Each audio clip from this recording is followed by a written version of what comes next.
किसी के भी मन की बातें जानने के लिए 3 तरीके होते हैं, लेकिन इन तीनों तरीकों को समझना अति आवश्यक है। यदि आप इन 3 तरीकों को समझ लेते हैं तो आप किसी के भी मन की बातें बड़ी ही आसानी से जान सकते हैं। बहुत समय पहले की बात है। एक छोटा सा गांव था। उस गांव में 2 भाई रहा करते थे।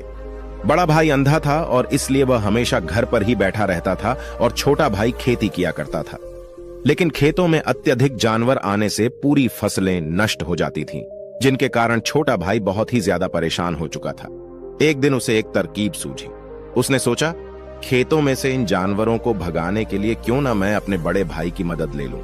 वैसे भी बड़े भैया अंधे हैं, खेतों में बैठे रहेंगे और जानवरों की आहट आने पर वह उन्हें जोर से चिल्लाकर भगा भी सकते हैं, जिससे हमारी फसलें नष्ट होने से बच जाएंगी। यह सब सोच विचार करने के बाद उसने अपने खेत में एक झोपड़ी तैयार कर ली और अपने अंधे भाई को खेत में बैठा दिया और उनसे कहा, भैया, यदि कोई जानवर की आहट आपको सुनाई दे तो आप जोर जोर से चिल्लाना। यह सुनकर वह जानवर यहां से भाग जाएंगे और हमारी फसलें नष्ट होने से बच जाएंगी। बड़ा भाई खुशी खुशी अपने छोटे भाई की बात मान भी लेता है और वह उस दिन से खेत में ही रहना शुरू कर देता है। जब भी किसी जानवर की आहट उसे सुनाई देती तो वह जोर जोर से चिल्लाने लगता, जिससे वह जानवर वहां से भाग जाता था। ऐसा करते करते कई दिन बीत चुके थे। तभी एक दिन उसके खेत में एक हिरन भागता हुआ आया और वह खेत की बाड़ को तोड़कर वहां से भाग गया। लेकिन उसे हिरण का पीछा करते हुए एक राजा भी उस खेत में आ पहुंचा। तभी राजा की नजर उस अंधे भाई पर पड़ती है। राजा उस व्यक्ति से कहता है, देखो, मैं यहाँ पर एक जानवर का पीछा करते हुए आया हूँ। क्या तुमने उस जानवर को यहाँ पर देखा है? पर वह व्यक्ति कहता है, हे राजन, मैं तो अंधा हूँ, मैं भला किसी जानवर को कैसे देख सकता हूँ? लेकिन मैं आपको इतना जरूर बता सकता हूँ कि जो जानवर मेरे खेतों से भाग कर गया है वह आपके लायक नहीं है। आप उसके पीछे अपना समय बर्बाद न करें। राजा संदेह व्यक्त की बात सुनकर बड़ा ही अचरज में पड़ जाता है।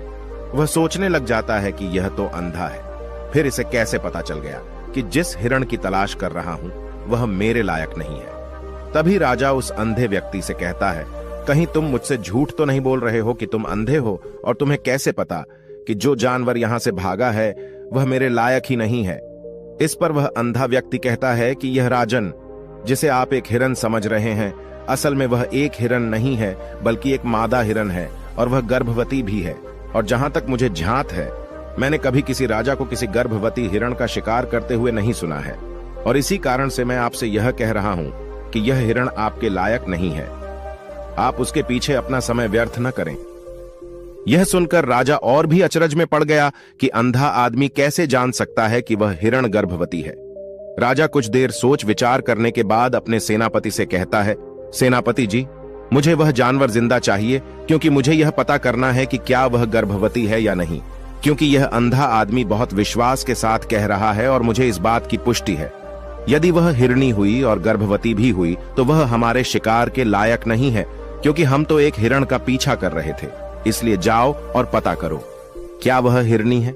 सेनापति राजा से आज्ञा लेकर आगे की ओर चला गया और कुछ देर बाद जब वह वापस लौटा तो वह राजा से कहता है, हे राजन, इस अंधे आदमी ने आपसे जो भी बातें कही थी वह बिल्कुल सही थी। वह एक हिरणी ही है और वह गर्भवती भी है। यह सुनकर राजा आश्चर्यचकित हो गया। वह सोचने लगा कि एक अंधा आदमी जो कभी देख नहीं सकता, वह यह कैसे जान सकता है? आखिर इसे कैसे पता चल गया? ऐसे कई सारे प्रश्न राजा के मन में उमड़ने लगे। अब राजा ने ठान लिया था कि मुझे इस बात की तह तक पहुंचना है कि आखिर यह अंदाज में कैसे जानता है कि वह जानवर गर्भवती है। यह सोचकर राजा उस अंधे आदमी के पास जाता है और उस अंधे आदमी से कहता है, देखो, मैं यह तो नहीं जानता कि तुम सचमुच में अंधे हो या नहीं, लेकिन मैं तुमसे एक बात जानने आया हूं। क्या तुम मेरे प्रश्न का सही सही जवाब दोगे? इस पर वह अंधा व्यक्ति कहता है, हे राजन, आप जो कुछ भी पूछना चाहते हैं आप पूछ सकते हैं, मैं आपको बिल्कुल सच सच जवाब दूंगा। इस पर राजा कहता है, देखो, एक तो तुम कहते हो कि तुम अंधे हो और दूसरी तरफ तुमने यह बता दिया कि जिस जानवर का पीछा कर रहा हूं वह एक हिरणी है और वह गर्भवती भी है। तुम्हें कैसे पता चल गया? तुम्हारे खेत में तो और भी जानवर आते होंगे, और भी तो जानवर यहां से गुजरते होंगे, फिर तुमने यह कैसे अंदाजा लगाया? तभी वह अंधा व्यक्ति राजा से कहता है, हे राजन, आप जिसका पीछा कर रहे थे वह जब मेरे खेत में आई तो उसकी रफ्तार और उसके भागने की आहट से मुझे यह एहसास हो चुका था कि वह एक हिरणी है और मेरे खेत की जो बाड़ है, जो जानवरों को रोकने के लिए खेत के चारों तरफ बनी है, वह बहुत छोटी है। उसकी ऊंचाई ज्यादा नहीं है, लेकिन वह जानवर इस बात को तोड़कर भागे, और यदि वह इस बात को छलांग लगाकर पार करने का प्रयास करती तो इससे उसके बच्चे को खतरा हो जाता, और इसी बात से मैंने यह पता लगा लिया कि वह गर्भवती है। इस पर राजा के मन में एक और प्रश्न उठा। राजा ने कहा कि तुम्हें कैसे पता चल गया कि वह एक हिरणी ही है, और भी 2 जानवर यहां से आते जाते होंगे। इस पर वह अंधा व्यक्ति कहता है, राजन, मैं पूरा दिन सुबह शाम यहीं पर बैठा रहता हूं और मेरे सुनने की शक्ति बहुत तेज है। मैं भांप सकता हूं कि कौन सा जानवर मेरे खेत में आया है, और उसी के आधार पर मैं जोर जोर से चिल्लाता हूं ताकि वह मेरे खेत से भाग जाए और मेरे खेत की फसलें नष्ट होने से बच जाएं। राजा उस अंधे आदमी का यह जवाब सुनकर पूरी तरह से संतुष्ट हो चुका था। वह मन ही मन सोच रहा था कि आदमी भले ही अंधा है, लेकिन यह तो बड़ा ज्ञानी मालूम पड़ता है। इस आदमी से कुछ न कुछ तो काम निकलवाना ही चाहिए। यह विचार लिए राजा वहां से वापस अपने महल की ओर लौट जाता है। कुछ दिनों के बाद राजा अपने सेनापति को आदेश देता है कि जाओ और उस अंधे व्यक्ति को महल लेकर आओ। सेनापति अपने राजा की आज्ञा का पालन करता है। वह तुरंत ही उस अंधे आदमी के पास पहुंचता है और उस अंधे आदमी को राजमहल चलने के लिए कहता है। अंधा व्यक्ति बड़ा ही चालाक था। वह समझ चुका था कि राजा जरूर मुझे कुछ न कुछ काम सौंपने वाले हैं और वह काम मुझे मुसीबत में डाल सकता है, लेकिन फिर भी वह सेनापति की बात मान ली और सेनापति के साथ राजमहल पहुंच गया। राजमहल पहुंचते ही राजा उस अंधे व्यक्ति से कहता है, आप तो बड़े ज्ञानी हैं, आपको किसी भी बात का पता बड़ी आसानी से चल जाता है। आज मैंने आपको यहां इसलिए बुलाया है क्योंकि मैं आपसे यह जानना चाहता हूं कि मेरी पत्नी पतिव्रता है या नहीं। इस पर वह अंधा व्यक्ति कहता है, हे राजन, यह कैसा प्रश्न हुआ। इस पर राजा कहता है, मैंने बिल्कुल उचित प्रश्न किया है, मुझे इस प्रश्न का उत्तर दीजिए। इस पर वह अंधा व्यक्ति कहता है, हे राजन, ये सारी बातें जाने दीजिए। आपकी शादी को इतने साल बीत चुके हैं और अब आप यह बात क्यों जानना चाहते हैं? आपके मन में ऐसे प्रश्न क्यों उठ रहे हैं? इस पर राजा जिद करते हुए कहता है, आपको मुझे इस प्रश्न का उत्तर जरूर देना होगा। यदि आप मुझे इस प्रश्न का उत्तर नहीं देंगे तो मैं आपको मृत्यु दंड दे दूंगा। राजा के मुंह से यह बात सुनकर वह अंधा व्यक्ति कहता है राजन, यदि आप इस प्रश्न का उत्तर जानना चाहते हैं तो इसके लिए आपको मेरा एक काम करना होगा। राजा कहता है, बोलो मुझे क्या काम करना होगा? इस पर वह कहता है, इसके लिए आपको अपनी पत्नी को मेरे साथ कमरे में अकेले छोड़ना होगा। उस अंधे व्यक्ति की यह बात सुनकर राजा पहले तो क्रोधित हो जाता है, लेकिन फिर कुछ सोच विचार करने के बाद वह उस अंधे व्यक्ति की बात मान लेता है और अपने सेनापति को आदेश देता है, सेनापति जी, इस व्यक्ति को और मेरी पत्नी को एक कमरे में कुछ देर के लिए अकेला छोड़ दें। सेनापति बिल्कुल वैसा ही करता है। अब राजा की पत्नी और वह आदमी एक कमरे में बंद हो चुके थे। तभी आदमी राजा की पत्नी से कहता है, रानी, मैं आपको छूना चाहता हूं। इस बात पर रानी अत्यधिक क्रोधित हो जाती है और उस अंधे व्यक्ति को पकड़ पकड़कर पीटने लगती है, कभी हाथों से तो कभी लातों से तो कभी पटक पटक कर। इस तरह उसने अंधे आदमी की बहुत पिटाई की। उसके बाद किसी तरह से वह अंधा आदमी अपनी जान बचाकर वहां से भाग निकलता है और राजा के पास पहुंचता है और राजा से कहता है, हे राजन, आपकी पत्नी पतिव्रता नहीं है। यह बात सुनकर राजा अत्यधिक क्रोधित हो उठता है और राजा अपनी तलवार म्यान से निकालकर सीधा अपनी पत्नी की ओर जाता है। क्रोधित होकर वह अपनी रानी से कहता है, रानी जी, आज मैं जो भी सवाल आपसे करने वाला हूं उसका मुझे सच सच जवाब दीजिएगा, और यदि आपने एक शब्द भी छोटा कहा तो मैं आपका सर अभी आपके धड़ से अलग कर दूंगा। आगे राजा कहता है, मुझे बताइए, आप पतिव्रता हैं या नहीं?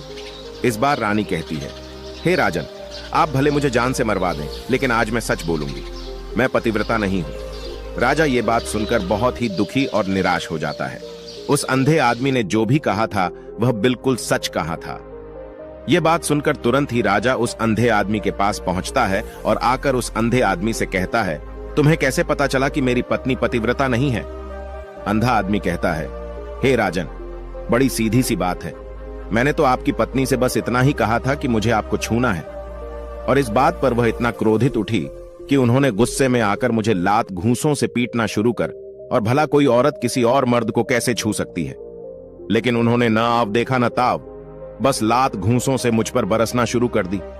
और एक पतिव्रता नारी कभी भी पराये मर्द को नहीं छूती। जब मैंने उनसे छूने के लिए कहा था तो वह उस वक्त मुझे मना कर सकती थी, लेकिन उन्होंने तो मुझे पीटना शुरू कर दिया और देखते ही देखते उन्होंने मेरे पूरे शरीर को छू लिया। अब आप ही बताइए, ऐसी स्त्री भला पतिव्रता कैसे हो सकती है? इस बात पर राजा कहता है, तुम तो बड़े ज्ञानी मालूम पड़ते हो, तुम्हारी बात बिल्कुल सही है। चलो तुम मेरे एक और प्रश्न का जवाब दो। तुमने मुझे इस प्रश्न का सही जवाब दे दिया तो मैं तुम्हें यहां से जाने दूंगा। राजा उस अंधे आदमी से कहता है कि तुम मुझे बताओ, क्या मैं सच में अपने पिताजी का ही बेटा हूं या फिर किसी और का? इस पर अंधा आदमी कहता है, हे राजन, इस बात से आपको क्या लेना देना, आप किसी की भी औलाद हो, आखिर आप इस राज्य के राजा ही, इसलिए इस प्रश्न को जाने दीजिए। राजा कहता है, नहीं नहीं, मुझे इस प्रश्न का सही जवाब चाहिए, अन्यथा यह प्रश्न मुझे बहुत परेशान करता रहेगा, इसलिए मैं इसका सही सही जवाब आपसे जानना चाहता हूं। यदि तुम इसका सही सही जवाब दे देते हो तो तुम यहां से जा सकते हो। इस पर वह आदमी कहता है, इसके लिए तो मुझे आपकी मां के पास भी जाने की आवश्यकता नहीं है। मैं आपको अभी भी यह बता सकता हूं कि आप किसकी औलाद हैं, लेकिन उससे पहले मैं चाहता हूं कि आप मुझसे वादा करें कि आप मुझ पर क्रोध नहीं करेंगे। राजा ने कहा, मैं तुमसे वादा करता हूं, मैं तुम पर क्रोध नहीं करूंगा। उसके बाद वह अंधा आदमी राजा से कहता है, राजन राजन, आप तो अपने ही पिता के पुत्र, लेकिन आप पर एक कंजूस सेठ की छाया पड़ी हुई है। यह सुनकर राजा बहुत ही क्रोधित हो उठा और वह तुरंत तलवार निकालकर अपनी मां के पास पहुंच जाता है। वहां पर पहुंचने के बाद अपनी मां से कहता है, मां मुझे सच सच बताइए, क्या मैं अपने ही पिता का पुत्र हूं या नहीं? यदि आपने मुझे सही सही नहीं बताया तो मैं यहीं पर प्राण त्याग दूंगा। मुझे बताओ क्या सच है?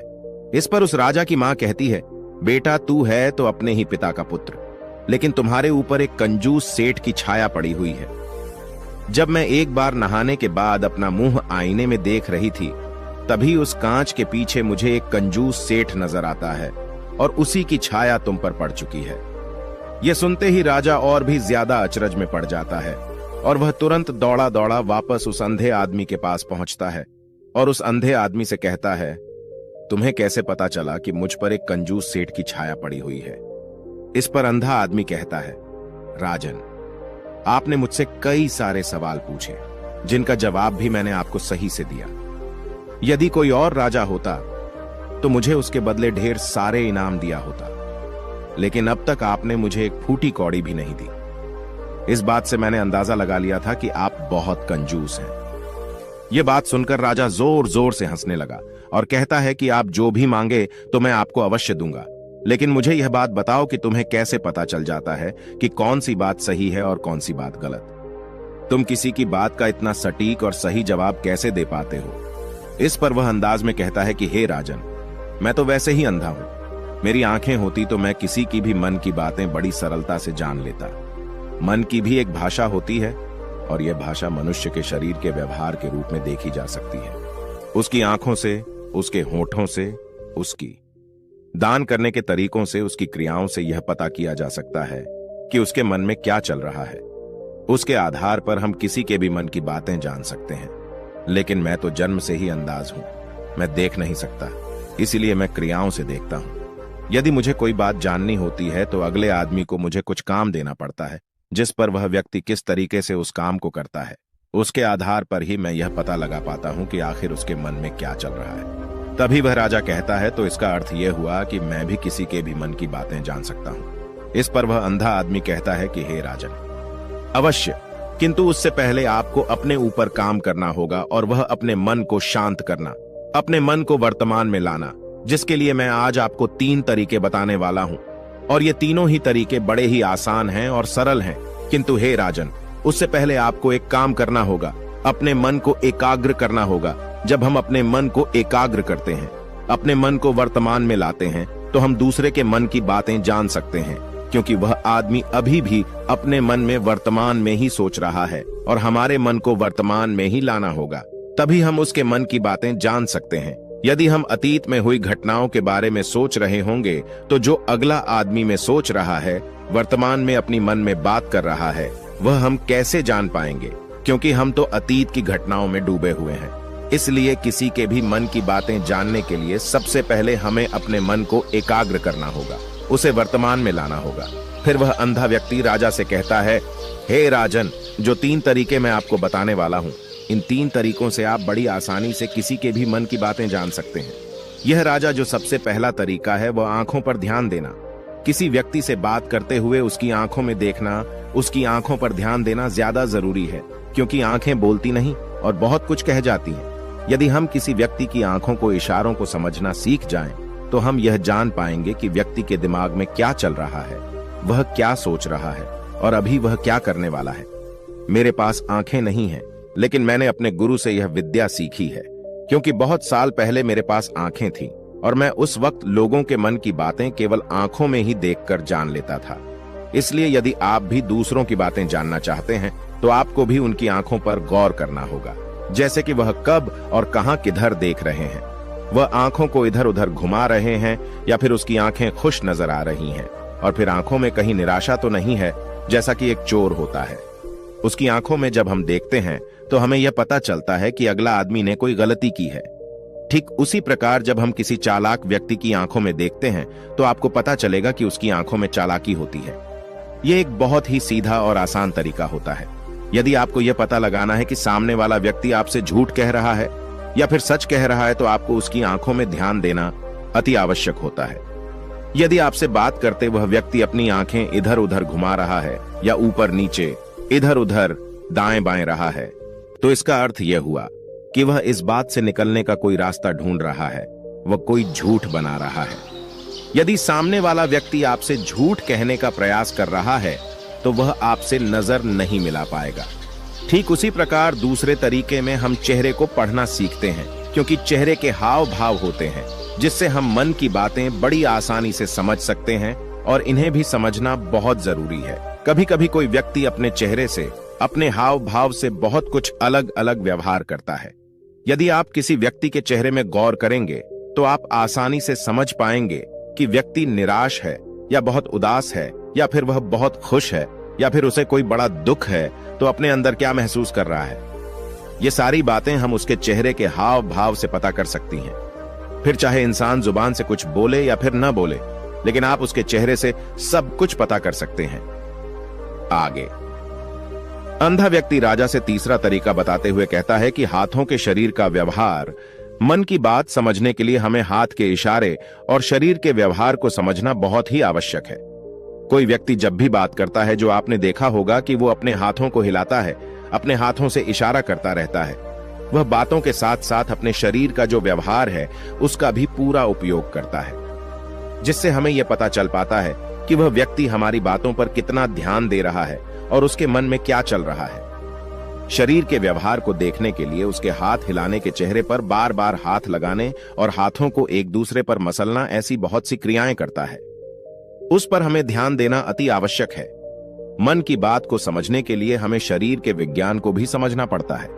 यदि हम इन 3 तरीकों को अच्छी तरह से समझ लेते हैं तो हम बहुत जल्दी किसी भी व्यक्ति के मन की बातें बड़ी सरलता और सहजता से जान सकते हैं।